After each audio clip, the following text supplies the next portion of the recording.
Hi everyone, আজকে গিয়েছিলাম বর্ধমানের কৃষ্ণসায়র পার্কের ফুল মেলায়। ফুল মেলায় গেছি, ফুল দেখাবো না সেটা তো হয় না, তাই তোমাদেরকে দেখিয়ে দিচ্ছিলাম অনেক ফুল। দেখো এখানে বিভিন্ন কালারের চন্দ্রমল্লিকা রয়েছে, আর তারপরে তো অনেক ফুল রয়েছে যেগুলোর নামই জানি না আমি।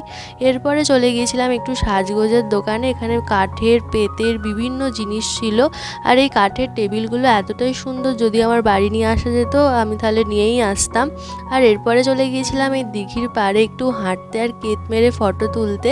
এখানে অনেকে সবাই ফটো তুলছিল, আর তারপর তোমাদের দেখিয়ে দিলাম একটা কিউট জিনিস, যেখানে বাঁদরের বাচ্চাটাকে নিয়ে বসে রয়েছে। আর তারপরে এই রাইডসগুলো তো আমাদের চড়ার জন্য নয়, কিন্তু চড়ার জন্য খুব লোভ হচ্ছিল। এরপর খেয়ে নিয়েছিলাম টেস্টি টেস্টি মালাই চা, এইবারের মেলায় স্পেশাল। আর তারপর গন্ধরাজ মোমো, যেটার জন্য আমার মেলায় যাওয়া।